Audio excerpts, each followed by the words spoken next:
Hey lovelies, welcome back to my channel. This is SBE Fashion Institute. So in my last corset making video, many of you asked me to share the materials I used in making my corset. And guess what? That's exactly what today's video is about. I'm going to be showing you every single item or material I used to achieve that perfect structure and fit. So if you are ready to take your corset making to the next level, let's get right in. So first on our list we have Java mesh. Yes, this particular fabric comes in different shades. They have the light skin, they have the dark shade, they have the chocolates, and they have off-white too. So this particular fabric is very durable and it is strong. It is also very breathable. It has these tiny perforations that allow air to pass through easily, which makes it very suitable for corset making. This particular fabric is also not stretchy at all. Okay, so one thing about the stretchiness is that it comes in different grades. They have the soft, they have the medium, and they have the hard. So the hard and medium is not stretchy at all. It's not stretchy at all, but the soft one has a little bit of stretchiness in it. Yes, so that's that about the Java mesh. The next item is tool mesh. Tool mesh. So the tool mesh also comes in different shades, just like the Java mesh. The tool mesh also comes in different shades: fair, dark, chocolates, off-whites. Yes, they have different shades. So this tool is what you use for the yoke and the sleeve of your corsets. Okay, another thing is usually some people use this tool mesh for corset making, like for the main body. Okay, so with the Java mesh, you see, when comparing the two, you can tell that the tool mesh is softer than the Java mesh. Yes, so if you want to use this particular type of tool for your corset making or the main body of your corset, then you will have to cut this in layers. Okay, you have to cut this in layers. With the Java mesh, at least two is fine. 2 layers, it's okay. But with this one, you have to cut like 6 or even 8 layers. Yes, that's the difference. You see, the Java mesh doesn't stretch at all, but the tool mesh is very stretchy. It is also lightweight and very airy. So what I mean about airy is that it's easy for air to blow it away. Yes, so if you want to use this particular one for the body of your corsets, as I said, you have to cut it in layers, maybe 6 layers or 8 layers, and that makes it somehow difficult to work with because you have to make sure that all your layers are intact. Okay, so I use this particular mesh for the sleeve and yoke of my corsets. Usually I don't use this for the main body.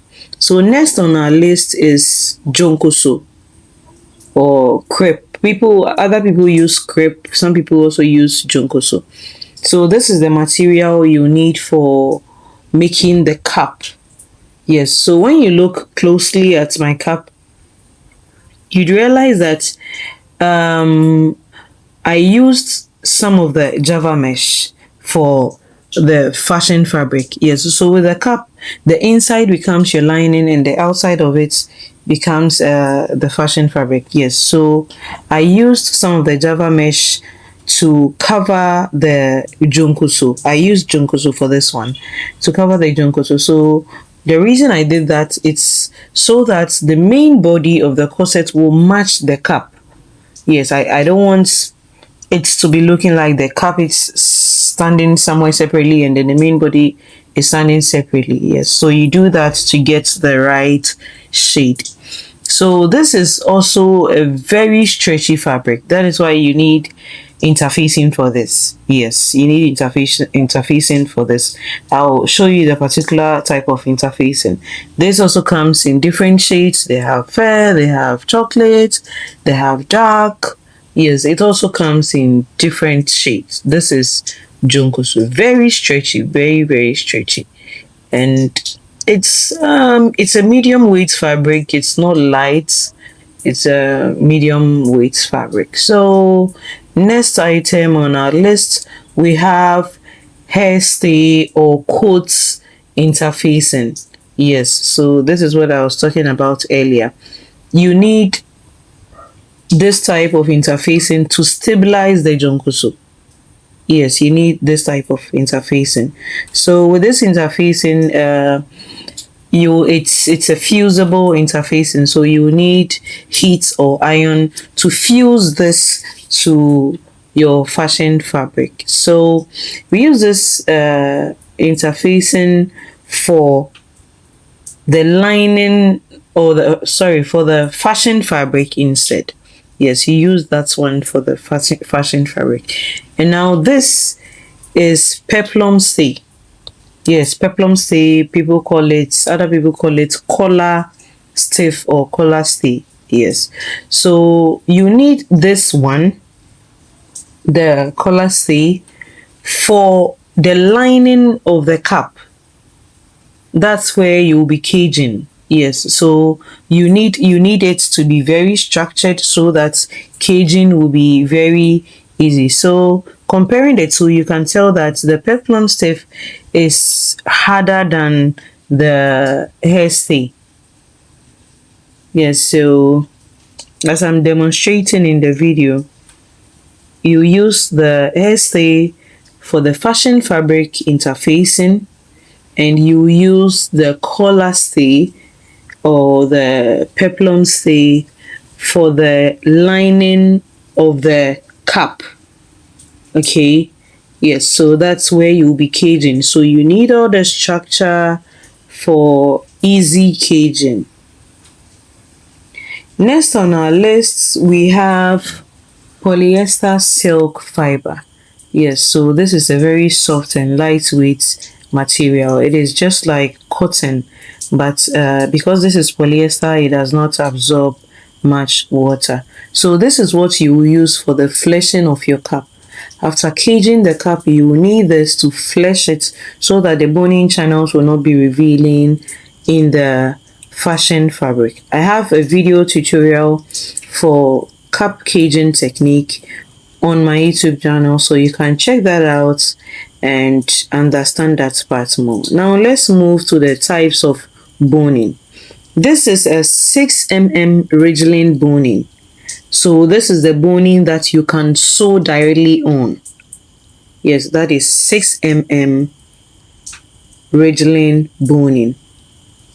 And this is also the 10 mm Rigilene boning. So this is the 10 mm is bigger than the 6 mm, and there are different ways of using these two. So with the 10 mm, this is white. I also have, or they also have, the nude shade for this boning. Yes, this is also 10 mm. Usually I prefer using the nude shade because this one I will not have to wrap too much of the Java mesh around it to achieve the shade I want. Okay, with little wrapping you're okay, but with the white one you will have to wrap more of the Java mesh or the tool mesh on it to be able to get that shade you are looking for. Okay, yes, so usually I prefer the nude one, but if you don't get it in the market, don't worry, you can just go for the white one. It works perfectly well, just that, as I said, you will have to wrap more of the Java mesh or the tool mesh you'll be using around it so that the white color will not be revealing. So the 10 mm is what you need for your boning channels. Yes, the boning channels on the body of your corsets. So that is what you need this size of boning for, size of Rigilene boning. And now the 6 mm. So the 6 mm is what you use for the cap caging.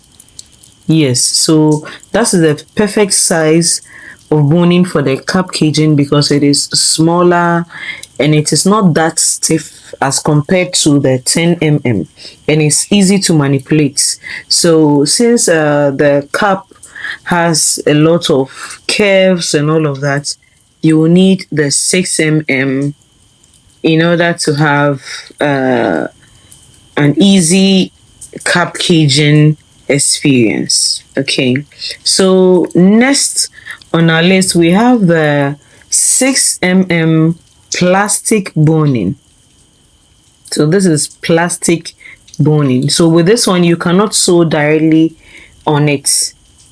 With the Rigilene boning you can sew on it, but with the plastic boning you cannot sew on it. So this is what you use the 6 mm boning for.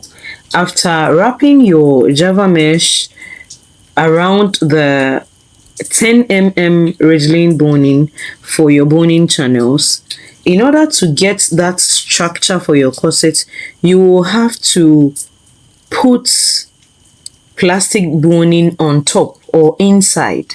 Okay, so you add plastic boning to each of the layers. So the reason why the 6 mm plastic boning is perfect for this is because it is smaller, and after wrapping your Java mesh around the 10 mm Rigilene boning, the whole inside becomes smaller. So you cannot use, this is 10 mm plastic boning. You cannot be using 10 mm plastic boning on 10 mm Rigilene boning. Okay, you'll be needing the smaller one so that it can go through easily. Yes, so that's basically the difference and what you need for the boning channels. With the 10 mm plastic boning, I usually use that for my lacing panel. Okay, so for more structure on the back, I use the 10 mm plastic boning. You can still use the 6 mm plastic boning for this part too. Yes, but I prefer using the 10 mm for the lacing panel. So before I forget, with your lacing panel, you will be using some of the jonkoso. Yes, you'll be using some of the jonkoso, and because it is stretchy, you will have to interface it to stabilize it, and you'll be using the hairstay interfacing. Yes, you'll be using this type of interfacing, yes, to stabilize it and stop it from stretching, because you will not need any stretchiness on the lacing panel. Right, so next on our list we have tailor's hem or bust hem. So this is a must have if you want to sew corsets. This is a must have. Usually after caging the cap, you realize that it gets a bit flat, so you need the breast hem to iron your cap so that you get that shape you are looking for. Yes, so the next item is thread. This is an invisible thread. Because it's invisible, you can use this for almost all the shades of Java mesh, or you can just use the regular polyester sewing thread. The most important thing you should look out for is that your thread should match the Java mesh. Yes, we don't want any situation whereby your thread is of a different shade and your Java mesh is of a different shade. No, you don't want that as an SBE Fashion Institute student. Okay. Now the grommets or eyelets. Yes, so this is what you will need for the fastening of your corsets. This is made with aluminium. It comes in different colors. This is gold and white. But one thing I would advise you is avoid using these eyelets when you are using white or off-white materials to sew your corsets, okay? Because they do rust and you don't want that. So you can use the loop instead. Yes, just like the image I'm showing, that's the loop. Yes. So next on our list, we have our marking pencil, heat erase pen, or wax chalk. So you need these for the markings when cutting your fabrics and then sewing your corset. And also one important, very important thing is pins. You need pins when sewing corsets. With the first layer, usually you don't sew it on the second one. Okay, you just place it on it. So you need pins to hold it in place before you insert the caps. Okay, I also have a corset making tutorial on my channel as well. You can watch that and then know exactly how to use the pins when sewing your corset, because you really need it. And now the last but not least items on our list, we have the ruler, scissors, and tape measure. Of course, you need this when making corsets. And that's it for today's video. Thank you so much for watching. I hope this video helped you understand more about the materials I used for my corsets. Don't forget to like, subscribe, and share. I'll see you all in my next video. Thank you for watching again. Bye. Love you.